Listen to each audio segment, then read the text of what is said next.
ఈరోజు మన రెసిపీ బచ్చలి కూరతో ఆవపిండి పెట్టి పులుసు చేసుకుందాం. దానికి కావలసిన ఇంగ్రీడియంట్స్: శుభ్రంగా కడిగి పెట్టుకున్న బచ్చలి కూర, ఉల్లిపాయ ముక్కలు, టమాటా, అల్లం వెల్లుల్లి పేస్టు, కొంచెం మెంతి పొడి, కొంచెం నానబెట్టుకున్న ఆవాలు, ఉప్పు, పసుపు, కారం, పోపు దినుసులు, నానబెట్టుకున్న చింతపండు, వీటన్నింటినీ బెటర్ చేయడానికి బెల్లం ముక్క, పచ్చిమిర్చి, చితక్కొట్టుకున్న వెల్లుల్లిపాయలు, కరివేపాకు.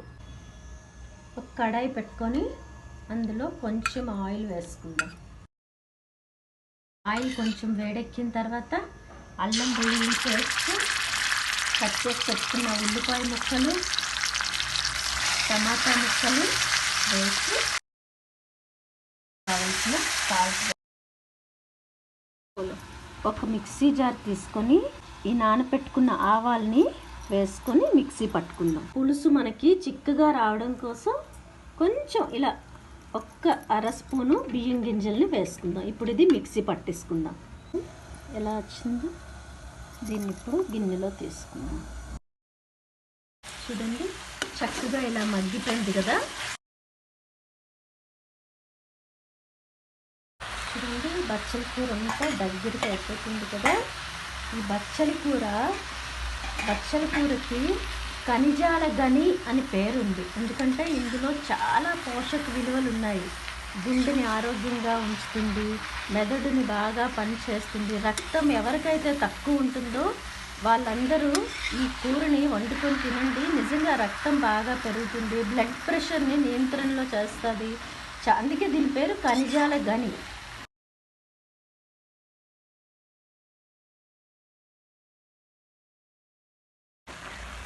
నీళ్ళు వేయక్కర్లేదండి.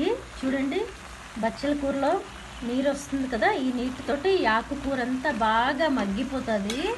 అప్పుడు మనం పులుసు పోసుకుందాం.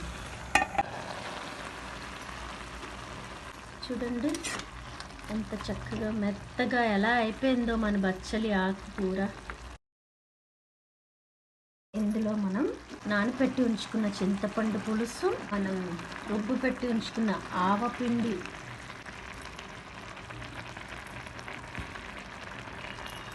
నెక్స్ట్ వీటన్నింటినీ బ్యాలెన్స్ చేయడానికి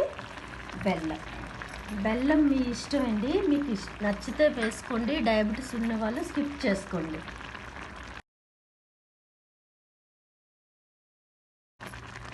మరి ఎక్కువ నీరులా చేసుకోకండి, కొంచెం దగ్గరగా ఉంటేనే బాగుంటుంది. కొంచెం వాటర్ని యాడ్ చేద్దాం. పులుసు అంతా ఇంకా దగ్గరికి అయిపోయింది కదా.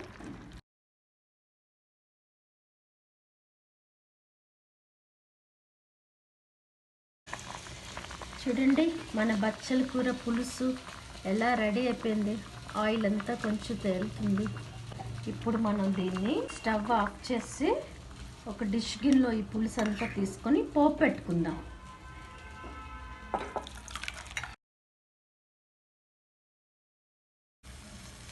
అదే కడాయిలో కొంచెం ఆయిల్ వేసుకొని పోపు దించి వేసుకుందాం.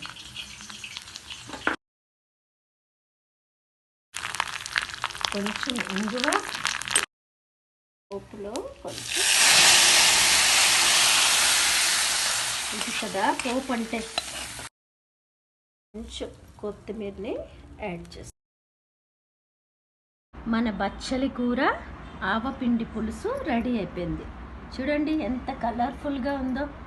ఇప్పుడు ఇది బాగా కలుపుకొని ఒక బౌల్లో సర్వ్ చేసుకుందాం.